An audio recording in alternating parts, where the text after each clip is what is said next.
Vous intervenez.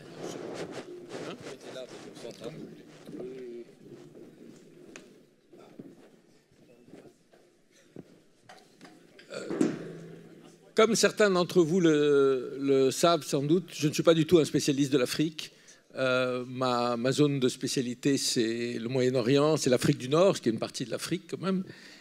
Et quand je regarde cette région dont je me suis occupé toutes ces dernières années, je suis partagé. C'est-à-dire on a connu, comme vous savez, en 2011, les printemps arabes, un extraordinaire bouleversement, extraordinaire espoir. Et puis, quelques années après, on est dans une situation où, à part la Tunisie, on a l'impression que tout est retombé. Et en pensant à ça, je pensais aussi à la situation africaine. C'est-à-dire, est-ce qu'aujourd'hui, on est parfois tiraillé entre l'espoir que ça change et que les combats anciens donnent des résultats, et puis une situation qui est quand même très difficile et dont nous allons parler. Mais je voudrais quand même juste évoquer un petit cas dont la presse ne parle pas beaucoup, mais qui est important, qui est à la frontière, si on peut dire, entre le monde arabe et l'Afrique, qui est le Soudan. C'est que le peuple soudanais, depuis 1 mois et demi, est en insurrection permanente contre une dictature qui est vieille de 30 ans. Et je crois que ça, c'est quelque chose qui doit aussi nous donner espoir quand on voit en même temps ce qui se passe en Égypte, c'est-à-dire le retour à la plus sombre des dictatures. Donc je vais d'abord passer la parole à Laurence Ndong, qui anime le collectif Tournons la page contre les dictatures. Et je lui disais qu'en regardant sur Internet, j'avais vu sa dernière déclaration qui n'incitait pas tellement à l'optimisme et dont je voudrais qu'elle nous dise un mot. C'est toute possibilité d'alternance démocratique est verrouillée en Afrique. Alors, est-ce que c'est vraiment le cas ? En tout cas, merci à vous et merci aux organisateurs. Merci à vous d'être encore présents jusqu'à 7 heures. C'est vrai qu'on est à la nuit des idées. Alors, toute possibilité d'alternance démocratique est verrouillée en Afrique. On sait tous, on en a parlé déjà dans les tables rondes précédentes, l'Afrique certains pays ont été colonisés par la France et au moment de la décolonisation, une décolonisation qui était forcée, que le général de Gaulle en réalité ne voulait pas, mais il y est arrivé parce qu'en Afrique, il y avait des mouvements indépendantistes, il y a des voix qui s'élevaient, mais aussi en France, il y avait des intellectuels, des voix qui se sont élevées contre cette colonisation, et donc il a fallu faire quelque chose. Donc je coupe un peu. Alors ils ont trouvé une idée ingénieuse, c'était de garder la mainmise, pour garder la mainmise sur les richesses des colonies, parce que la France a absolument besoin de ces richesses-là encore aujourd'hui, pour son positionnement stratégique parmi le concert des nations et aussi pour ses besoins économiques. Parce que si je prends l'exemple de l'uranium qui est pris au Niger, la France a besoin de cet uranium-là pour ses centrales nucléaires, quand à peine 3% de Nigériens ont accès à l'électricité. Et c'est la même chose un peu pour le pays dont je suis originaire, le Gabon. Donc il fallait garder la même mise sur les richesses. Donc Kako parlera du franc CFA. Et l'idée ingénieuse a été de sous-traiter, s'il faut appeler ça comme ça, la France-Afrique, à des dirigeants qui avaient le même visage, la même couleur, les mêmes origines, qui parlaient la même langue que nous. Et c'est ainsi que les dictatures se sont installées dans nos pays. C'est-à-dire que ce sont des présidents qui savaient bien qu'ils n'ont pas été mis en place par le peuple, ni pour le peuple, mais pour défendre les intérêts de l'ex-puissance coloniale, puisque les vrais indépendantistes, ceux qui voulaient vraiment la souveraineté de leur peuple, ceux qui voulaient développer les pays, ont tous été tués. Donc on se retrouve, ils ont été tués ou écartés d'une manière ou d'une autre, et donc on s'est retrouvé avec des dirigeants par défaut qui n'avaient pas à cœur véritablement le peuple et qui savaient qu'ils avaient été placés là pour un but. Donc si on arrive au pouvoir par la volonté du peuple, quelque part on s'intéresse au peuple. Même si on en connaît qui sont élus par le peuple et ensuite qui disent que ce n'est pas la rue qui gouverne, ils ne sont pas là pour écouter la rue.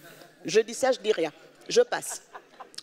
Qu'à cela ne tienne. Donc, ces gens placés par les puissances, par l'ex-puissance coloniale, ont mis en place donc ces dictatures qui manient d'une main de maître la politique du bâton, c'est-à-dire réprimer les populations à souhait et ne surtout pas les entendre. Et donc, ces gens ont mis en place des partis uniques jusqu'en 1990, où avec la chute du mur de Berlin en 89, on nous a dit qu'un vent de démocratie aurait soufflé sur l'Afrique. Pourquoi je parle au conditionnel? Parce que quand on nous dit que oui, la démocratie n'est pas adaptée à l'Afrique, ça ne marche pas.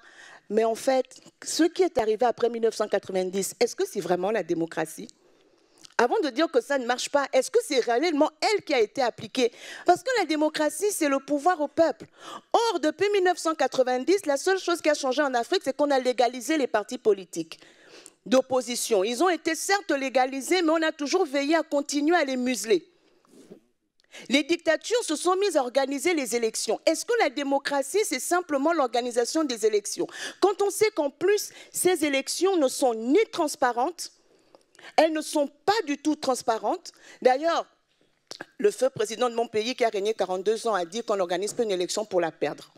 Et donc, sur ce principe, tous les dictateurs se sont mis à organiser des élections dans le but de se maintenir au pouvoir. Donc, le but de l'élection présidentielle dans nos pays, ce n'est pas d'apporter l'alternance. C'est de donner aux dictatures un visage de démocratie, puisque dans leur esprit, la démocratie, c'est simplement l'organisation des élections. Mais tout ce qui accompagne la démocratie, le respect des libertés fondamentales, le respect de la liberté d'expression, le juste partage des richesses, tout ça n'a jamais été mis en place. Dans un pays comme le Gabon, dont je suis originaire, qui a 1,5 million d'habitants, qui est un émirat pétrolier, plus de 70% de la population vit en dessous du seuil de pauvreté. Même des écoles décentes, il n'y en a pas. Vous allez sur YouTube, vous trouverez une intervention du fils qui a remplacé le père à la tête du pays, qui date de mars 2018, dans laquelle lui-même dit que les écoles gabonaises sont des porcheries. Je crois que je l'ai fait écouter à Michel il y a quelques jours, et à d'autres qui étaient là. Il dit qu'après que son père et lui aient gouverné un émirat pétrolier d'1,5 million d'habitants, pendant 50 ans, en 2018, il dit que les écoles sont des porcheries. Que les écoles gabonaises n'ont pas de toilettes. Les enfants gabonais, pour se soulager, vont dans l'herbe. Ils sont 200 par salle de classe. Au collège, au lycée, ils s'asseyent à même le sol. Dans les maternités, les femmes accouchent par terre. Et là, c'est là où il faut être un peu juste. Parce que moi, je me dis, est-ce que c'est vraiment le colon qui leur a dit, l'ancien colon qui leur a dit de piller à ce point leur propre pays? Et c'est ça aujourd'hui notre difficulté, parce que c'est bien beau, on va tout mettre sur la puissance coloniale, mais quand ces gens détournent des milliards de francs CFA pour acheter des hôtels particuliers en France et que chaque jour, ils côtoient la misère de leurs compatriotes, est-ce que c'est vraiment la puissance coloniale qui leur dit de faire ça? Jusqu'à ce point-là? Il ne faut pas les déresponsabiliser. Il ne faut pas les déresponsabiliser. Ils sont responsables de ces actes, ces gens-là. Ils doivent répondre. Parce que si Total prend 54% du pétrole, 57% du pétrole gabonais, mais dans ce qui reste, la famille Bongo à elle seule prend 18% du pétrole gabonais. Total a accepté de payer pendant plus de 40 ans 18% du pétrole de tout un pays à une seule famille. Et dans les 25% qui restent, 20% sont encore détournés. Je ne vais pas monopoliser la parole, mais je vais juste vous citer un rapport officiel de la Commission nationale contre l'enrichissement illicite au Gabon. Ce rapport date de 2016 et il dit qu'entre 2006 et 2012 au Gabon, plus de 50% du budget a été détourné. Et l'année dernière, l'année 2018, plus de 70% du budget n'a pas été exécuté. Vous pensez que c'est l'Élysée qui les a appelés pour leur dire détourner tout ça? Ils sont devenus plus royalistes que le roi. Les élèves ont dépassé les professeurs. Et c'est pour ça que nous avons choisi de dire non. C'est un combat pour la souveraineté. C'est le même qui a commencé. Parce qu'en réalité, le fond de ça, c'est quoi? C'est le refus à l'Africain de sa dignité humaine. Le refus de le considérer comme un être humain qui a les mêmes droits que tout le monde, qui a les mêmes aspirations que tous les autres peuples. C'est par là que ça doit commencer. Et quand ce sont les nôtres, ceux qui ont notre couleur, notre sang, qui nous renient ce droit à la dignité humaine, eh bien, on se retrouve évidemment face à un mur. Mais ce mur, nous allons le renverser. Merci.